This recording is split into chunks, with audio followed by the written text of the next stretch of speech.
Section 1, Part B, displaying quantitative data. So there's our first typo right there. It's going to be a while before I can fix that, but quantitative data. So categorical data, bar graph, or pie chart. Quantitative data, we use either what's called a stem plot, some books will call it a stem and leaf display, or a histogram. Oh, by the way, while I think of it, stem plot is a little more traditional. Stem and leaf display is coming into fashion because everything's got to be more jargony now, of course. And we talk about why they keep changing the terms for things. But on a related note, I do want to remind you that I said wherever it was relevant, I would give you what other books or other resources call things. Some books will call these qualitative variables. Now, I think that's mindlessly confusing. The idea is that they're qualities. Well, qualitative versus quantitative, it's very semantic, but they're not really qualities, they're categories. It's a little bit more to the point to call them categorical variables. Just be aware, some books will call them qualitative variables if they're trying to sound like they're impressing people. On the other hand, some books will call these, in the other direction, some books will call these numerical variables because instead of quantitative, because it sounds a little bit easier to absorb. So some books will do categorical and numerical. Some books will do qualitative and quantitative. I think both of those are errors in opposite directions because qualitative is needlessly confusing. And numerical, on the other hand, misses the point. They're not really numbers. Social Security numbers are numbers, like I said. They're quantities. They're the kind of things you can have more or less of, and that is really to the point. So I prefer quantitative, but the important thing is to understand the concepts.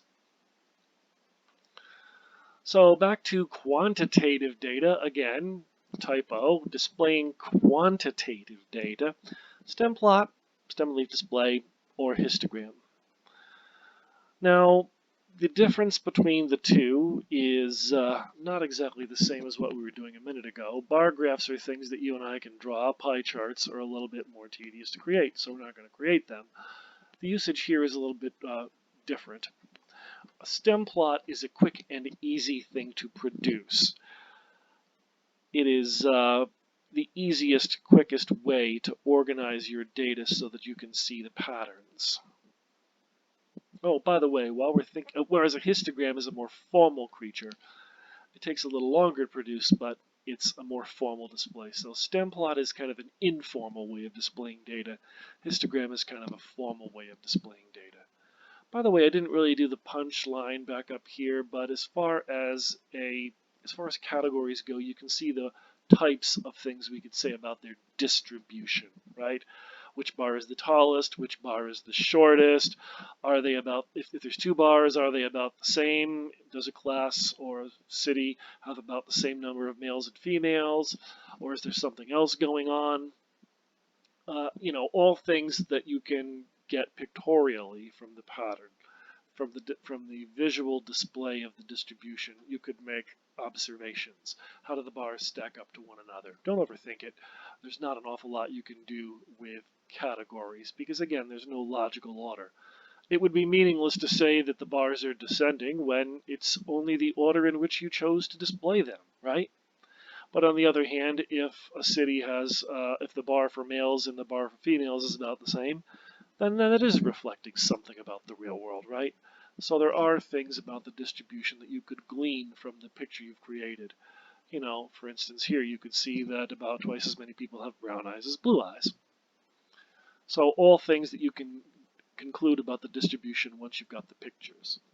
Quantities, on the other hand,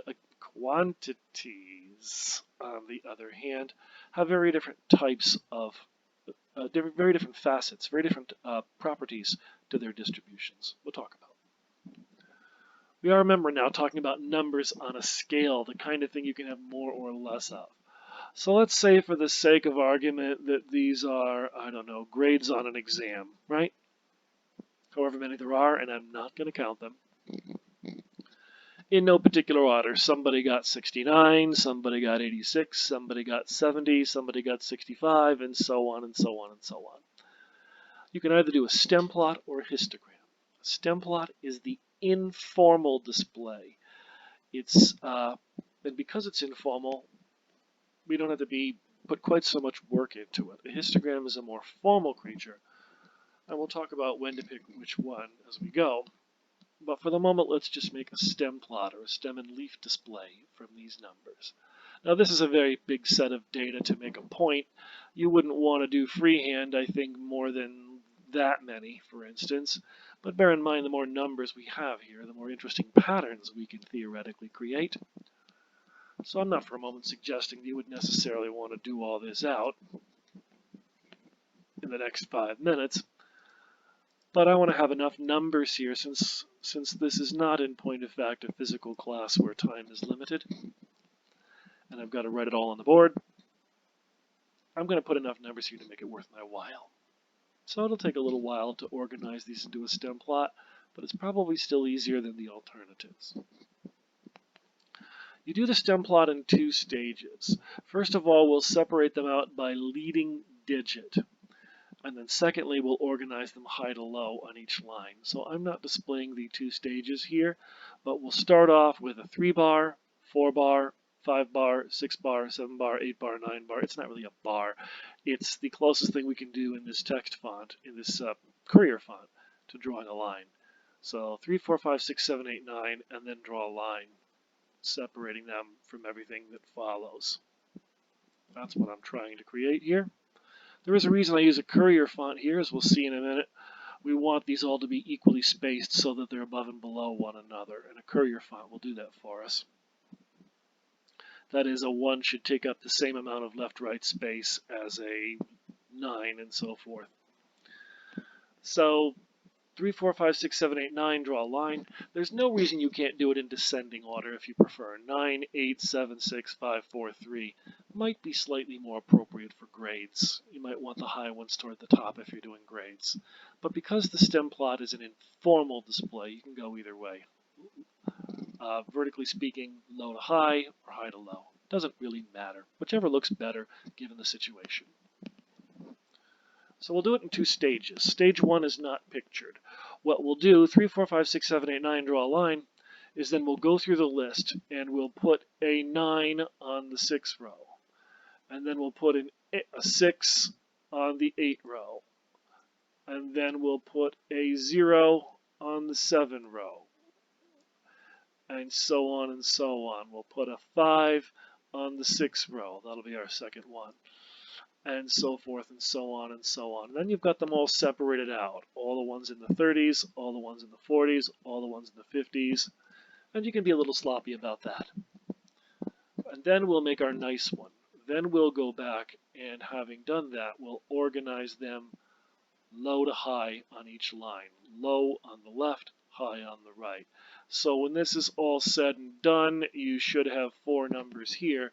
And in your first go round at this, it looks like it's going to be a 0 followed by a 6 followed by, I'm not seeing them. Oh, there it is. A 1 followed by a 0 followed by a, where'd the other one go?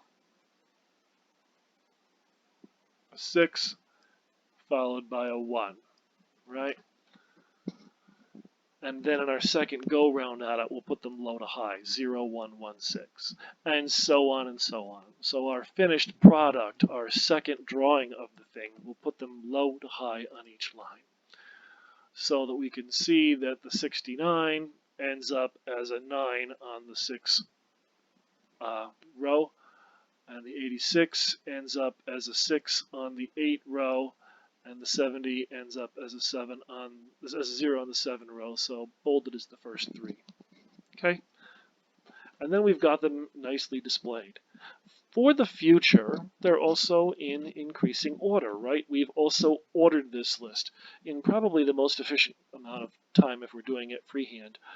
As we go left, for this particular display, as we go left to right and then top to bottom, they're increasing, right? Getting bigger, getting bigger, getting bigger. So this puts them in order. That'll be handy for the next section. But the thing to notice for the moment is that we've got a visual display, right? Strictly speaking, you don't need them in order on each row to see this visual pattern, but the finished stem plot should have them in order on each row. So we can see, for instance, that it peaks in the 70s. We can see that it goes up, peaks in the 70s, and then goes down. We can see that it's not particularly symmetric around the 70s. It trails away from the low end more than it does from the high end, given that it peaks in the 70s. So notice the properties that we can create here. We can see that it's got one peak. It goes up and then it goes down. It's not particularly symmetric.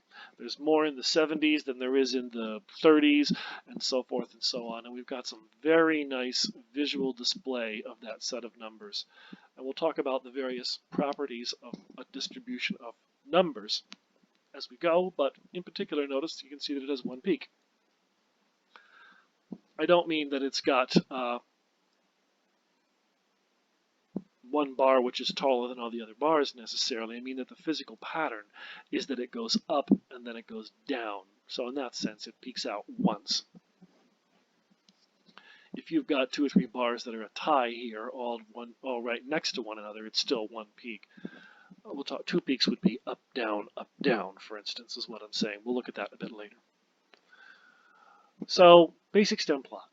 Now, if you torture the stem plot idea enough, it will eventually fit any set of data.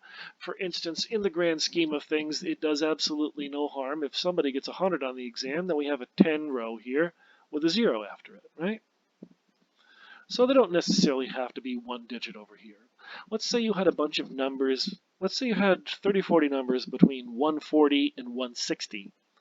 Well, then you can have a 14, 15, and 16 row, right? So they don't necessarily have to be one digit.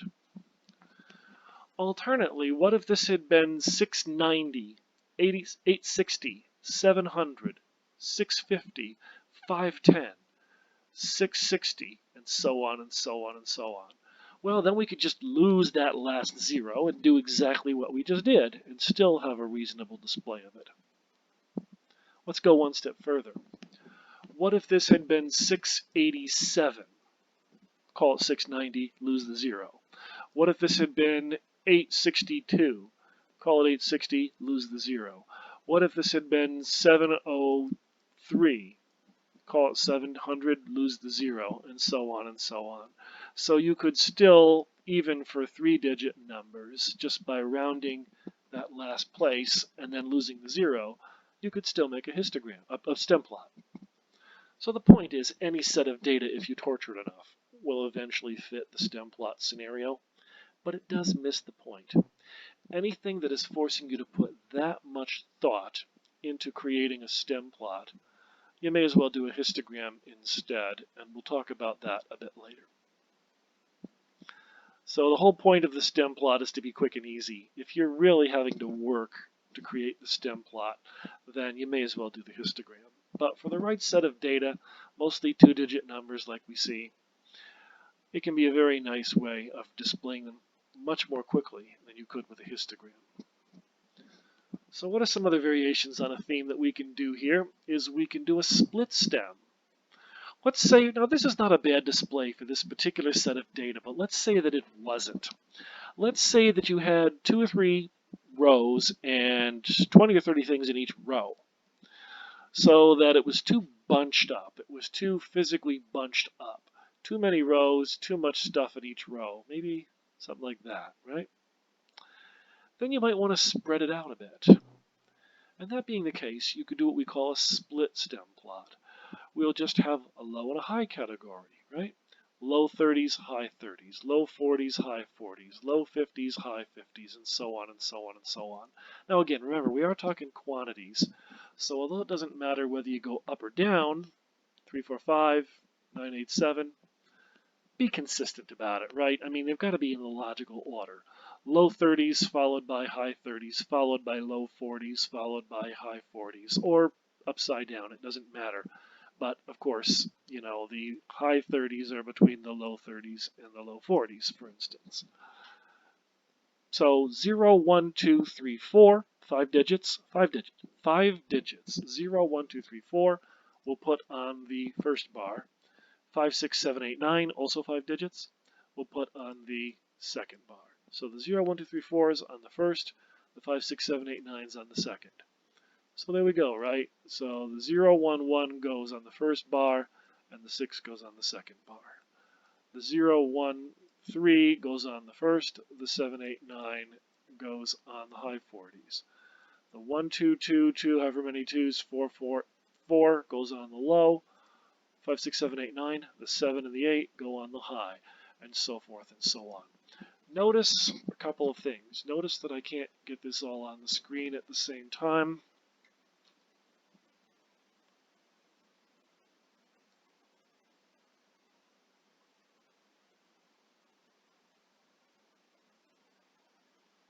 Good enough. Notice that it does change the pattern a bit, right? If we go by split stems, then it's got a more of a jaggedy pattern. It goes down, it goes up, it goes up, it goes down again, it goes up again, it goes down again, and it's kind of a harder call than this nice symbol goes up, goes down pattern, right? This might be a valley. This is definitely a valley. There's definitely a valley from the high 50s to the low 60s. And then it peaks up, and then maybe you've got something of a valley in the high 70s, and then another peak in the low 80s, and so forth and so on. The thing to notice is that you've got a very different pattern going on here if you split it up. Now, of course, you don't want to split it up so much that the whole pattern falls apart. And on the other hand, you don't want to bunch it up so much that you really can't see the pattern. So there's a happy medium. Now, in this case, going by 10s produces a reasonable picture, and going by 5s produces a reasonable picture. Neither one of these has got too few bars to see the pattern, nor so many bars that the pattern falls apart. But they're very different displays, right? Neither one is necessarily better or worse than the other, but they're definitely producing two very different patterns. Now, there's 2 points to make here. One of them is the fact that this is a relatively small set of data. There's 2 errors that people can make. On the one hand, it is definitely true that many of the choices we make, and it was true for bar graphs, it'll be even truer than this for histograms. There are many choices you make here that are going to affect the visual displays that you're seeing. The most obvious one being you get a very different shape if you go by 10s than if you go by 5s. So yes, there is a subjective element to all this. You never want to forget that. When you say that this thing when you say that this thing goes up, peaks out once, and then goes down, you are talking about the particular display we happen to be looking at the moment. And if we look at a different display of the same data, we get a very different type of shape. On the other hand, it's not all subjective. To say that you flipped a coin, take a categorical example. To say that you flipped a coin 1,000 times and the bar for heads and the bar for tails was about the same height is saying something real, correct? It is saying something about the nature of the coin. It's probably a fair coin.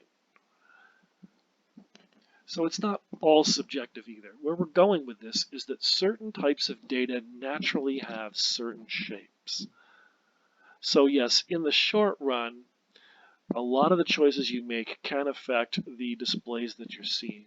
But particularly for very large sets of data, the heights of everybody in the world, let's say, for very large sets of data, not 10 or 12 numbers, but for very large sets of data, they do naturally, conceptually tend to fall in certain shapes.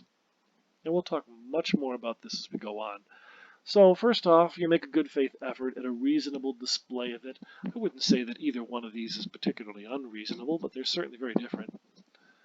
And then hopefully, particularly if you're talking about very big sets of data, things that are concepts rather than just random numbers that have been thrown on the screen here, yeah, they are going to fall into certain patterns. It means something to say that the bar for men and the bar for women are about the same height. It means something to say that we rolled the die 6,000 times and we got about the same number of 1s as 2s as 3s as 4s as 5s as 6s. It tells you something about the die. It means something to say that people's heights go up, peak out, and then go down again, and so forth. And we'll talk about all these shapes as we go. So there's two errors you can go into there. Yeah, there's a subjective element to this. There's a lot of choices you can make here that are going to affect the displays, but it's not all subjective either. Somewhere out there where we're talking about things conceptually, certain types of data naturally do tend to fall into certain shapes, particularly for very large sets of data, and we'll talk about that as we go.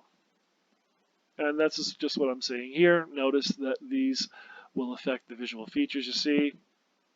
This peak from the low 50s to the highs, from the high 50s to the low 60s was totally invisible here, right?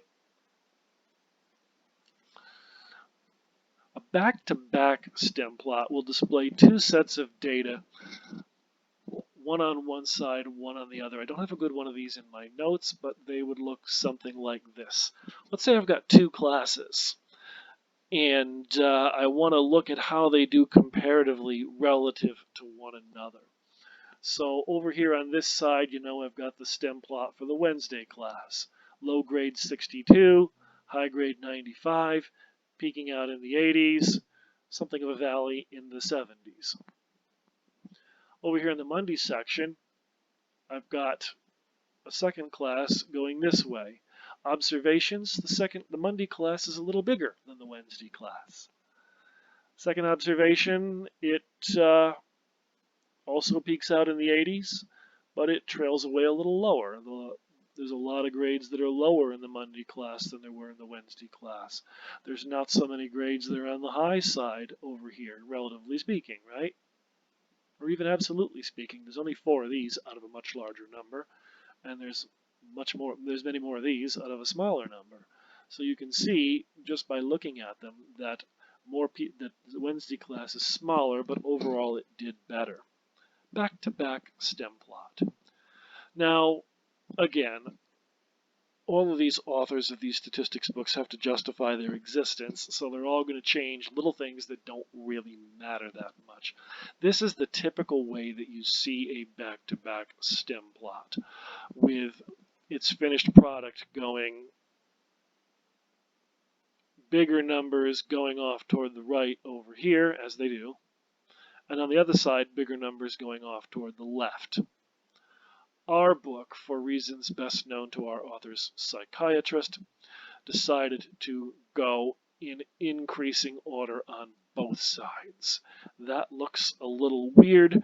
That's the way our author does it, but I've never seen anybody else do it that way. This will come up on one of the homework questions, and I will give you a warning on it, so don't worry about it.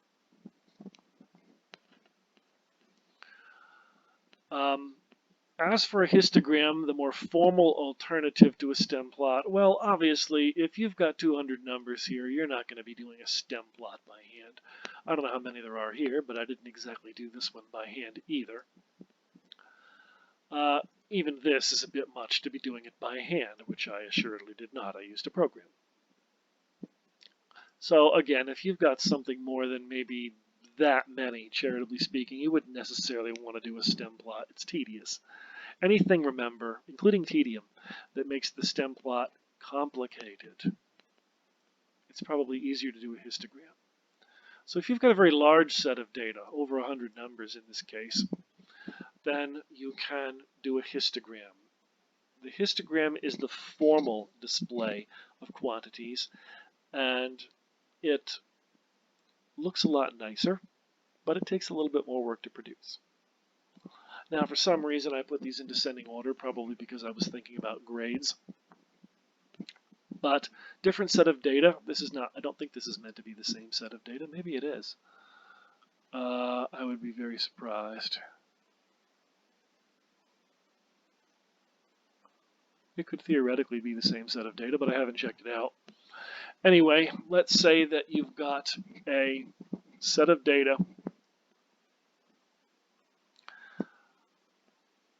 At some point in the past year, we had 111 actual numbers, and then what we'll do is we'll start by making a frequency table.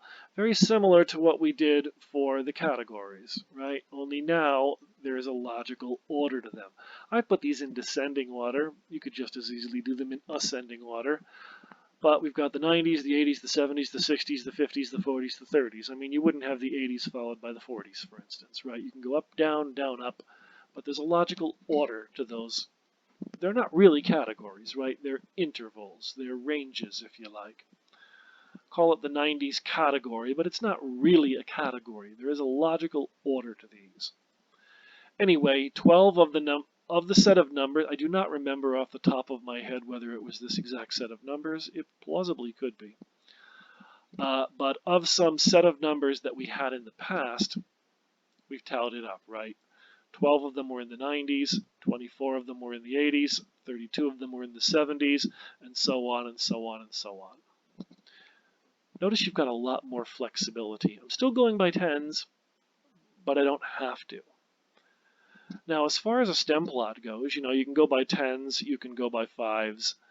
What if what if theoretically going by tens was too bunched up and going by fives was too splayed out, and you wanted something somewhere in the middle? You want to go by 7.5s.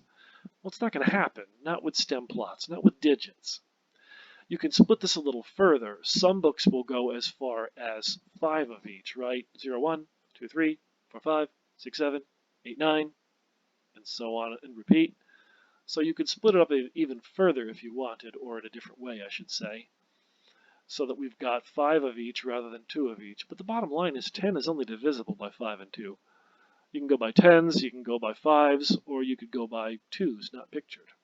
That is to say, 2 digits on each thing, 5 of each.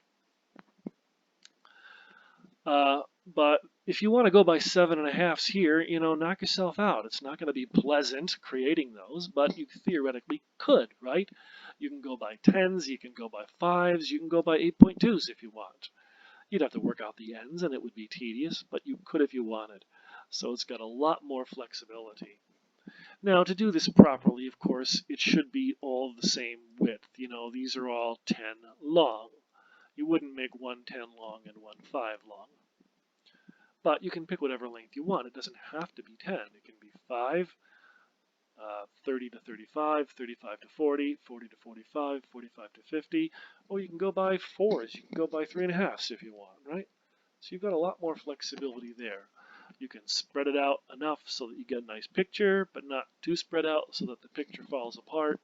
It's a lot more flexible. You've got a lot more choices you could make to get a nice display. So, well, this is 111 numbers. Now this example by design has some rounding error just to make the point. Along the same lines that we did with the bar graph, 12 divided by 111 is 0.108108 repeating. So call it 0.108 rounded down, 1081 rounded down, 0.108. As a percent, multiply by 100, 10.8. 10.8 rounded down, and so forth and so on. Now, it just so happens if you go through this that more of them round down than round up, so we lose a little bit. It adds up to 99.9. There's an example of rounding error. More of these happen to round down than happen to round up. If you've got a lot of categories, if you've got a lot of those, then probably about half will round down and half will round up. Everything that we talk about in this course says that, but it's only probably. What if they don't? So there is the possibility of rounding error there. If they add up to 99.9, or depending on how you round it, 99, fair enough. But if they add up to 80, that's a mistake. So you got the idea of the frequency table for a histogram. And again, I don't know why, but I decided to do these in descending order, probably because it looks a little nicer for grades. Other observations, everybody's going to go exactly one place. So for instance, if there is an 80 in the list, 80 up to and not including 90, 70 up to and not including 80. So if there is an 80 in the list, we will put it here, right? Everybody goes exactly one place. If you're dead on 80, you don't go two places. And of course, you want some kind of convention. The usual convention is to include the low end and not the high end. It's important that everybody go exactly one place. You can be a convention breaker if you want and do it the other way, but everybody's got to go one place. So the usual convention is low end up to not including high end, and so forth and so on. Every individual goes one place so that there really were 111 numbers, not more, not less. Now, again, if you had a very, very large set of numbers, then it could be thousands of people, 12, and so on and so on, in which case there could theoretically be some rounding error, like we said. But if it's 111 actual numbers, then they've got to add up right. Other observations, it's not about digits anymore. If somebody has a 70.9, then it is less than 80, and we'll put it here. If somebody has a 70.99, then we'll put it here. If somebody has an 80, we'll put it here. What's the difference between a 70.99 and an 80? Not a lot. So categories, quantities do have nuance, you know? A 70.99 is almost indistinguishable from an 80. There is that sense of nuance that you don't have with categories. But nevertheless, for the purposes of displays, we'll still put it in the less than 80 bar. 70.99, I mean. I don't think I mentioned that here, but for what it's worth. As before, we can compute some percentages. We talked about that, rounding error.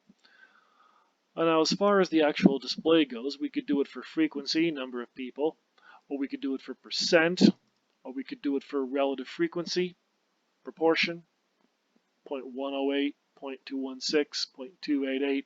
But again, it's important that you tell people what you're talking about. There's a very big difference between a 6% chance and a 0.06% chance. So you do want to be very careful that you tell people what you're talking about. I'm only going to do the basic histogram here for the counts, but there's no reason why you couldn't do it for the percents just as well. Or even for, we talk about relative frequency histograms, 0.108, 0.216, etc. I'm just going to do the basic count histogram frequency. So what else have we got here? We could make a relative frequency histogram or a percent histogram using the relative amounts, like I said. You know, it's all in the name, right? If frequency means how many, then relative frequency means how many, relatively speaking, out of the whole, out of one. Like any other unit change, it's not going to change the basic shape. If you divide every number by 111, it's going to change the numbers, but it's not going to change the shape of the graph. If you divide every number by 111 and then multiply by 100, like we did, it's not going to change the shape of the graph, although it will change the numbers. In other words, all you're basically doing is relabeling this. Instead of 0 to 35-ish, it goes 0 to 30 or 0 to 0.3, depending on the choices that you make there. But in the end, it'll look exactly the same. It'll just, if you superimpose them, be a lot taller or a lot shorter. Or if you don't superimpose them, it just basically amounts to relabeling this thing here, right?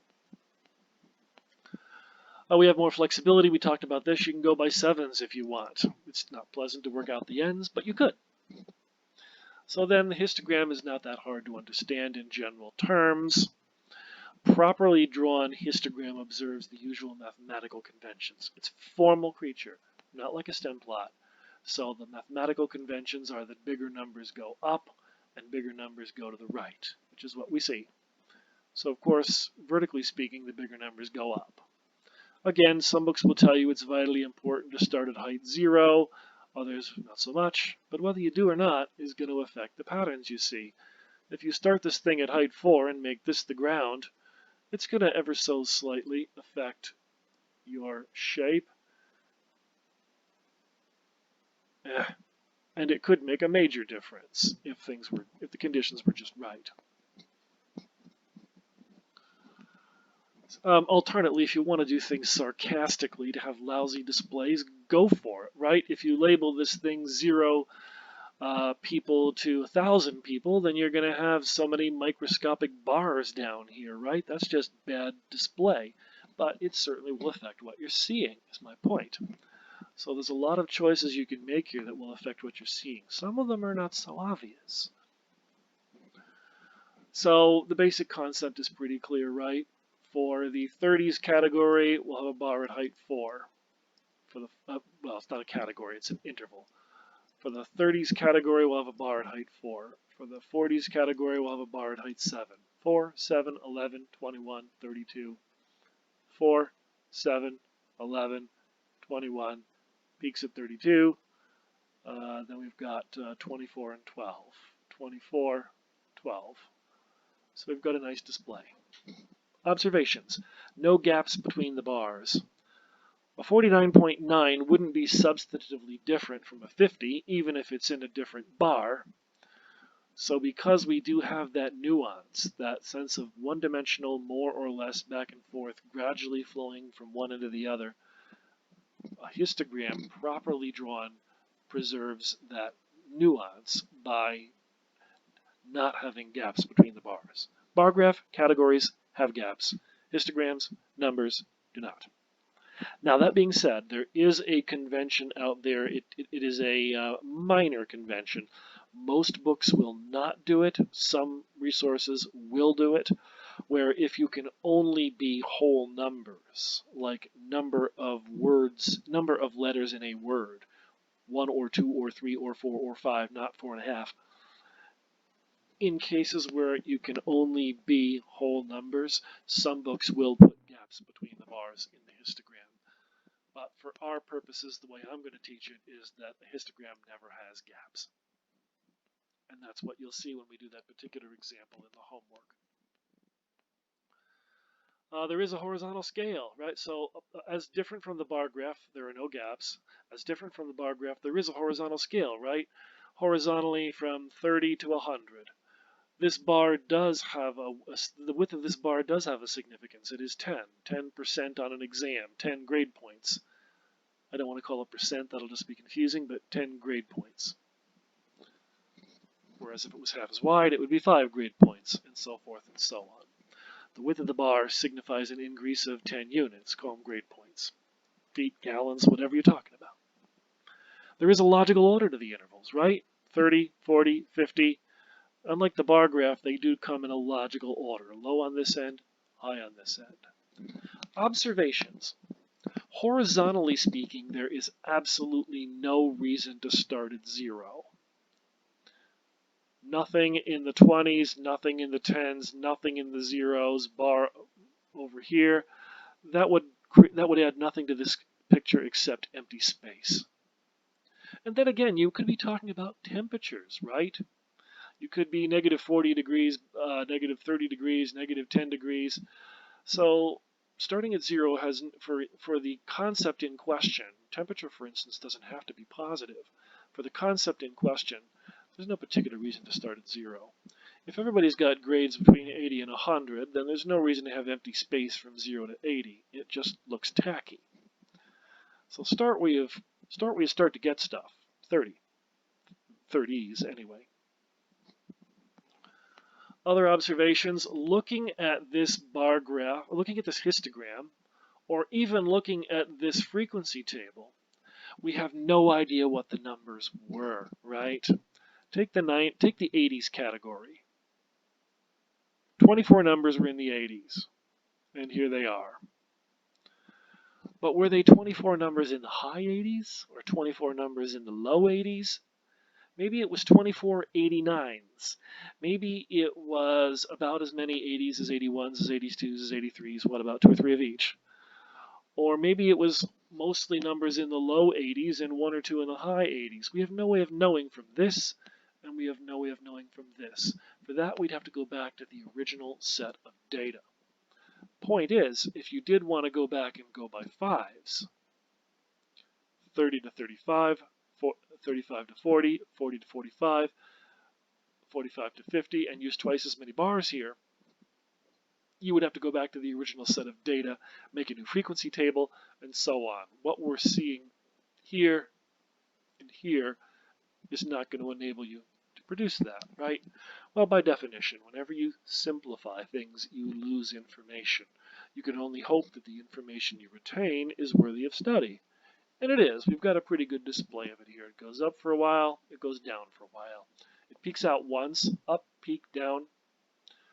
It's not what I would call particularly symmetrical. So we've got some observations we can make about the distribution. Let's see what else. I think that's basically all the major points I wanted to make about the histogram. So yeah, there are many, many choices you can make in construction which can affect the visual pattern you see. Some of these are obvious, some of them are not so obvious. Starting at height 0 instead of some other height. Well, do you consider this a peak? Let's go back to the histogram example. Do you consider the stem plot? Do you consider this a valley or only a slight bump? A slight indentation. Well, you know, if you are really stretching out your picture here in the histogram version, or really clumping it up, then really, I can't really do this with the mouse, but we could stretch out this picture vertically and make all the bars taller, or we could scrunch it up scrunch it up vertically and make all the bars shorter. And if something is kind of borderline, that might affect whether you consider it a peak or a valley, whether you consider it a peak or a bump, whether you consider it a slight indentation or a major valley. So how physically fat or thin you make the bars, how physically far apart you make this interval of 5 people, those can affect things. If things are a little bit borderline, it can affect whether you consider something a peak and so forth. You'll see some of this. If our intervals are some other length, the shape may change, just as when we split the stems, If in point of fact, let's say that all of these were in the low 60s and none were in the high 60s, then when we break it up, twice as many bars, half as wide, you've got this, this is the 60s, right? So you've got this 21, whatever it is, numbers in the low 60s, followed by a valley, nothing in the high 60s, or vice versa, right? Or maybe it's about half in the high 60s and about half in the low 60s. So if we break it up, it's going to look pretty much like it is now, but with another line through the middle. We have no way of knowing, not without redoing it. So yes, if you go by 10s, go by 5s, go by 7s, go by 20s, that can affect the shape that you see, just as these peaks and valleys were appearing and disappearing back here, and for the same reason.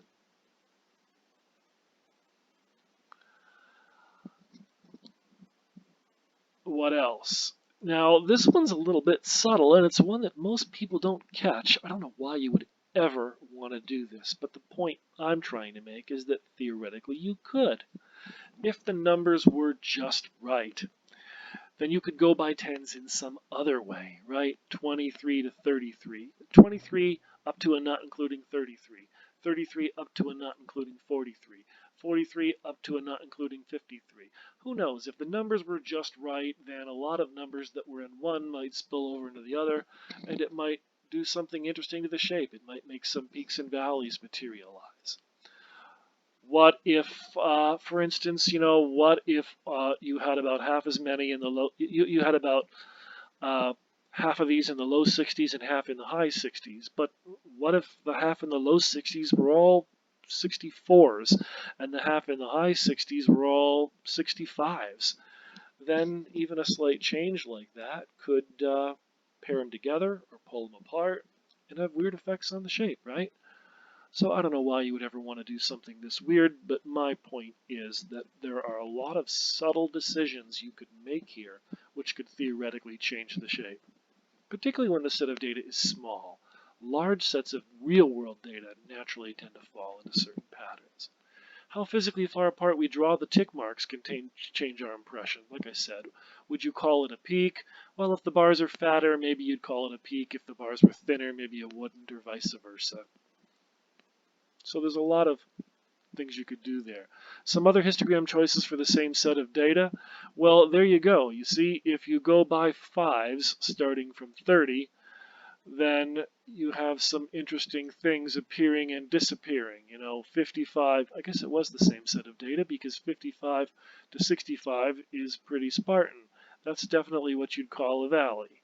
Is this a valley or an indentation? Well, judgment call. But this is definitely a valley, right? Goes up, goes down, goes up again. And this is definitely a valley, right? It's substantial. So it goes up and down several times, which it didn't back here. And that's just from having bars of length 5 instead of bars of length 10. And I guess actually in my notes here I did do intervals of length 10 but 22 to 33 and so on and so on.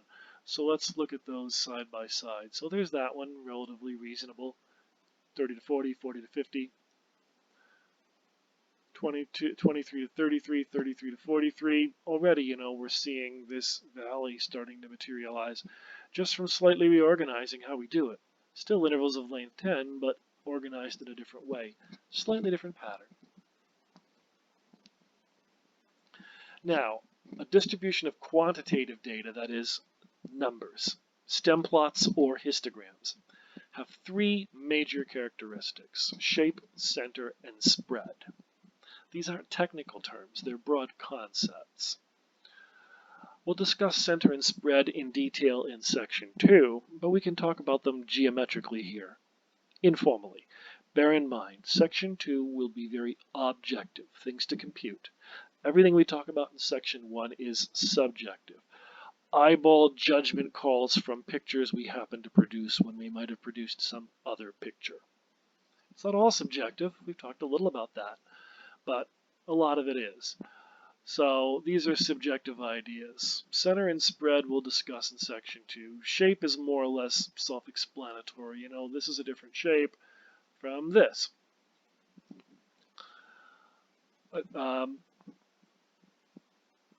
So for example, here are two histograms with the same shape and spread but different centers. So you can see this, right? Now we don't have to get too deep into what we call the center of the distribution. We'll talk about that in great detail in section 2. We don't have to get that deep into it in order to see that these are centered in different places, right? So what I've got here is the exact same set of data, but I've added a particular number, I don't know what exactly, to everybody. Maybe about 1, I don't know. So that the entire thing is shifted over to the right from blue to red. So same shape, definitely the same shape. It's exactly the same shape. Whatever you would call spread, they're clearly spread out in identical ways, right? But they've clearly got different centers. They're centered in different places.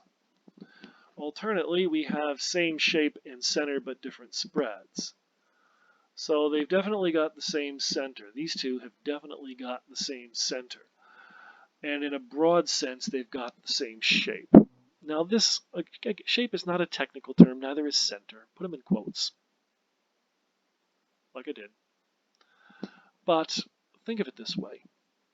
Start with the blue one. Now physically make the bars not as wide as they were, and then physically make the vertical tick marks further apart than they were, and the one turns into the other, right? How physically far apart you choose to make whatever, 0 to 0.5. The red one is the same data, only now this is 0 to 0.5, right? If you choose to look at simply the red one as being the same as the blue one. So what we have here are basically two displays of the same data, just organized in different ways. This is, depending on your point of view, you can say that the difference between the two of these is how physically fat or thin you make your tick marks. I mean, if they're on different pictures, if they're not superimposed. If you are superimposing them, then clearly this one, the red one, is less spread out than the blue one. But again, the differences are they don't really rise to the level of what you'd call a shape change. Shape-wise, if you make the tick marks fatter or thinner, the vertical tick marks fatter or thinner, the horizontal tick marks fatter or thinner, you literally turn the one picture into the other. Now, when you superimpose them, of course, you establish a difference. You're putting them both on the same scale. This distance is 0 to 0.5, we get about half of the blue, whereas maybe 0 to 0.25, we get about half of the red. So yeah, they are different, numerically speaking. But they're maybe not as different as you might think. Really, all it looks like we've done is divide all the blue numbers by 2 to make the red numbers. In other words, it's a unit change. If you do the data in feet, if you do the data in inches, well then yeah, it's going to be spread out 12 times. It's going to be 12 times fatter or thinner than if you did it the other way. But again, that's a very superficial thing. The only point I'm trying to make at the moment is that we've got essentially the same shape, certainly the same center. Clearly, when we superimpose them, different spreads. The red one is not as spread out as the blue one. The red one only goes from about negative a quarter to positive a quarter, whereas the blue one goes from, call it, roughly negative a half to positive a half, right? With some outliers. Properties of a distribution. Okay, so let's clean this up a bit. We've talked about the back-to-back stem plot. Properties of a distribution, whether a quantitative distribution. Bar graphs don't have these things because there's no order to the bars other than the order you choose to put them in. But quantities, stem plots and histograms do. We can talk about whether it is symmetric. So, well, either one, the red one or the blue one, is roughly symmetric, right? Not perfect, but roughly symmetric. This one, not so symmetric. None of these are very symmetric. You would say this is less, if you had to make a call, is it symmetric or not? You would say no. If you had to make a call, either the red or the blue, one of them I mean, you'd say yeah, it's more or less symmetric. So it doesn't have to be perfect. Real world data is almost never going to be perfect. And of course, symmetry is a know it when you see it thing, but if you want to understand it, it's will it land on itself if you reflect it across its center? Well, take the red one or the blue one here. If you reflect it across its center, it's more or less going to land on itself, right? Now this is a catch-22, right? This is a chicken and the egg. If something is symmetric, then it's clear what you mean by the center. And because these are symmetric, it's clear that this is the center at 0. But if something is not symmetric, where's the center of this? Well, we'll talk about it, but the point is it's not so obvious. But on the other hand, it's kind of a negative thing, right? Clearly, this is something you kind of know intuitively, but which would be very hard to prove. Clearly, there's not going to be any line here, any spot on the scale, any line here that you could reflect it around and have it land on itself, right? So, never mind center. There's not going to be any line here that you could reflect this around and have it land on itself. There is no possible whatever is kind of hard to prove in general, but it's pretty intuitively clear, right? So symmetry is kind of a note when you see a thing. It doesn't have to be perfect. All of these are more or less. Because everything here is subjective, all of these are judgment calls. If you had to make a choice, would you say that it's more symmetric than not, or not so symmetric? So, symmetry. Unimodal, one peak, that is going up, peaking out, and going down again.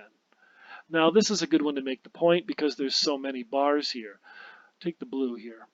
It doesn't really matter how many bars compose the peak or whether it's a tie at the top. That's not what I'm talking about.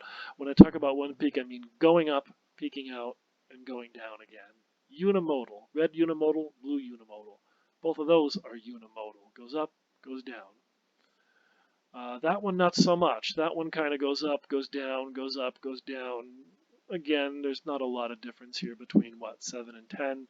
So whether it's an indentation or a full-blown valley, those are kind of subjective judgment calls. But maybe you wouldn't say that this simply goes up and then goes down. Certainly that one doesn't. That one peaks out 2 or 3 times.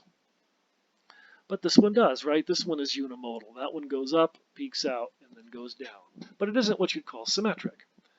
So you can be unimodal but not symmetric, or you could be unimodal and symmetric, like any of these four.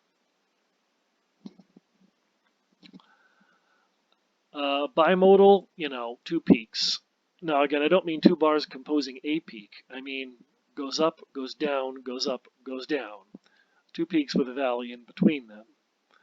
Maybe you would say this one is bimodal, goes up, goes down, goes up, goes down. Whether you would call this substantially going down, I don't know. Maybe this constitutes a peak, maybe it doesn't. But again, these are judgment calls. And in the real world, there's going to be gray area. For testing purposes, I'll give you pretty clear-cut examples. But in the real world, there's going to be gray areas. The point is, if you would consider this as having two peaks with a down-up thing going on here, then you'd call it bimodal. If you don't, then you wouldn't. Right skewed and left skewed. This is a little tricky. Right skewed is a tail going off toward the larger numbers. Now bear in mind, histograms have bigger numbers going to the right. So this notation is based on histograms. Stem plots are a little less formal and they can go in increasing order or decreasing order here vertically. But think of it numerically, not pictorially. Right skewed, or some books will call positively skewed, a long tail going off toward the larger numbers. Incomes, waiting times, these are things that tend to be right skewed. Here's an example of something that's right skewed. So here's a histogram that's right skewed. The vast majority of the people or things are on the low side numerically, and then they trail away with a very few of the people or things having high numerical values, 24.5 gallons, whatever. So right skewed, trailing off toward the larger numbers. Left skewed, on the other hand, is trailing off toward the smaller numbers. There aren't so many great examples in the real world of things that are left skewed. Waiting times, as I say, tend to be right skewed. Most of the time you're not going to wait very long, but very few people could wait a long time. Left skewed, it's harder to come up with real world examples of things that are left skewed. Grades for a large class tend to be left skewed. Vast majority in the 70s, 80s, 90s, not so many in the 20s, 30s. And of course, that's exactly what we're seeing with this example. I guess it is the same set of data. This one is maybe what I would call left skewed, unimodal, left skewed. Tail going off toward the smaller numbers. Now, it can't be both. It can't be right skewed and left skewed. When I say left skewed, I mean a longer tail going off toward the low numbers than you have in the other direction. So we have this longer tail going off toward lower numbers. That's what makes it left skewed. Likewise, you can see that you've got this, for the stem plot, you can see a longer tail going off toward the lower numbers. If you look at it sideways, don't think of geometry. Think of the long tail going off toward lower numbers. Because remember, you can go 3, 4, 5, or you can go 9, 8, 7. But whichever you do, you're going to see the tail going off toward the lower numbers. Left skewed. Grades tend to be left skewed. There aren't a lot of great examples of things that are left skewed, but grades tend to be left skewed. So that's most of these. We'll talk about the last two. So there is our right skewed unimodal. That's about as far as we take our Latin pretension, by the way. Unimodal. Mode is a fancy word for peak. Unimodal, one peak. Bimodal, two peaks. There aren't a lot of real-world sets of data, I mean conceptually, that peak out 3 or 4 times, but you certainly could have those kind of things. We just won't Latinize it. Let's see, we looked at the left skewed one. So here's an example of a bimodal symmetric histogram. Now again, it's not perfect. Few things in life are. But if you had to make a judgment call, you'd say that it's more symmetric than not. There's a bit of a tail going off over here that you don't see on the other side. But Judgment call, right? Close enough. Somebody else, not close enough, but my judgment, close enough. So to the extent that this looks reasonably symmetric to me, and I suppose it does, I'll say that this is symmetric bimodal, and there's no denying that it's bimodal, that it peaks out twice. On the other hand, you could have, here's another symmetric bimodal, here's another bimodal anyway, but maybe not quite so symmetric. I wouldn't say that it's terribly asymmetric. It's certainly not particularly skewed. Maybe it's the tiniest bit left skewed, tiny bit more of a tail in this direction than this direction, but you know, that's very, very subjective. It's not what I would call very skewed. It's not what I would call very asymmetric, but you can see that there's a slight asymmetry there. In the real world, of course, there's going to be gray area, and there's not going to be things that are a great example of one or another, but it's definitely bimodal anyway, right? Maybe symmetric, maybe not. Kind of gray area on that one. And here is bimodal right skewed. Hair length is an example of something that tends to be bimodal right skewed. If you think about it, I don't remember what this particular example is, but you can see that it's right skewed. There's a very small number of people or things in the high number territory. It trails off toward larger numbers, right skewed, positively skewed, or right skewed. And it definitely goes up, down, so it's got that bimodal thing going on. And given the numbers here, 10, 20, 30, this is a substantial enough difference to call it a valley. So we did that one, we did that one. What remains to talk about here? Uniform and outlier. Uniform's a little tricky. Uniform means all the bars are the same height. Now again, if you pick a sarcastically inappropriate display, like 0 to 500, then yeah, all the bars are microscopic at the bottom and approximately the same height. Or if you pick a ludicrously sarcastic display, like vertically negative 500 to 30, then they're all going to be very tall bars and look about the same height. But that would be just silly, right? So whether all the bars are roughly the same height or not may be a bit subjective, but not entirely. Many, many rolls of a fair die is an example of something that has a naturally uniform shape, right?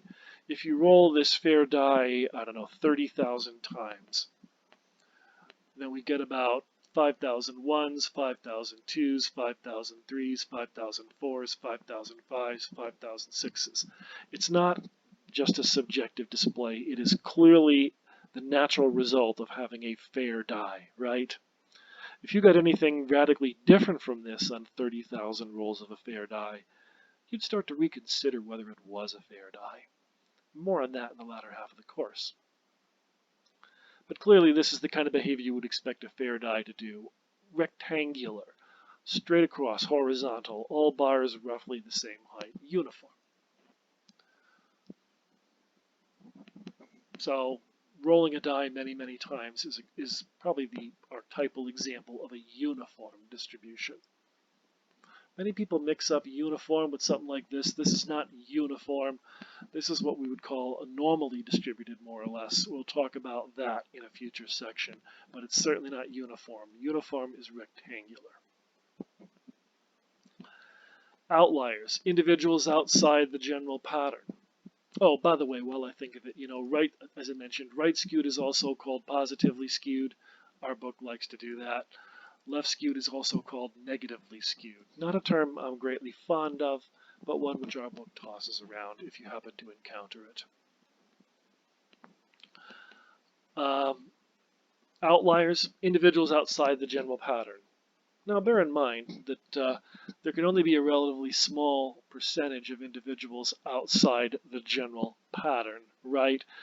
And when you're talking about something as vague as the general pattern of anything, obviously there is going to be room for debate. There's going to be gray area.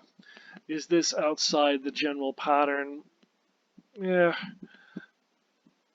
Well, given the way it's been encircled here in red, squared in red, Obviously, that's the conclusion they want us to draw. And it's just the best picture I was able to find on quick notice. Maybe it's not quite far enough outside the general pattern to please us, but there's no denying it's a little different from the rest, right? So the point is there's always going to be judgment call. Measure the heights of 99 gorillas and one King Kong, and you're going to get an outlier, right? So, but again, you can't have a large percentage of outliers. You could have a large number of outliers. You could have 100 outliers in a data set of 1,000,000, but you can't have a large percentage of outliers, right? By definition, they're exceptional. 30% of the numbers are not outside the general pattern. 30% of the numbers are part of the general pattern. So, yeah, you can have some outliers. Outliers are not good or bad, they're just different. Without knowing exactly what this data set is, I can't really tell you whether these numbers are important and these numbers are mistakes or uninteresting. Or maybe these numbers here, it looks like there's about 2 of them, are the only important thing worth preserving. Maybe they're the latest 2 observations, and all of these are the earlier data, which are now somehow no longer relevant. We don't know. You can't make those kind of conclusions from mathematics. Outliers are different from the other individuals. They may be worthy of separate study. Maybe in one situation you discard them if they're errors or miscalculations. Or, for instance, in another course that I taught, there was a set of data where somebody claimed to have had 90 pregnancies. And I'm going to go with that's an error. I don't think that's humanly possible, but I suppose it is possible technically. I don't know. But yeah, if I had to guess, I'd say that's an outlier, and I'll just discard it before I make any conclusions. In a different situation, as I said, who knows, the outlier may be the only things worth preserving. And the other individuals, the earlier observations, 95 early observations followed by 5 later ones that are a little different, who knows? The fact that they're the latest ones could be more important than the earlier 95. They're not better or worse. They're certainly different, and they certainly tell you that something is worthy of further study to see what's going on. Okay? So I think we pretty much talked about all of this. And that's pretty much all of section 1. So as you may have guessed, the most important thing about section 1 is, well, all of these earlier sections, remember, are pieces of a puzzle that will enable us to make sense of the later sections. So although there's a lot of things going on in these earlier sections, the big takeaway for the future here in section 1, the big thing you want to be getting out of this going forward, the thing that will be useful for understanding later material, is that sets of numbers can have shapes. In particular, they can be symmetric, left skewed, right skewed, unimodal, bimodal, and so on and so on and so on. So those are the various facets of the distribution of quantitative data. Categorical data, not so important. There's not a lot to say about it that isn't brutally obvious. But sets of numbers and the shapes that they have are going to be very important going forward. Everything, however, that we do in section 1 is very subjective. Making pictures, making conclusions about those pictures. In section 2, we'll start to talk about some things we can compute from quantitative data, from sets of numbers. And we'll talk about that in the next video. This concludes the section 1 videos.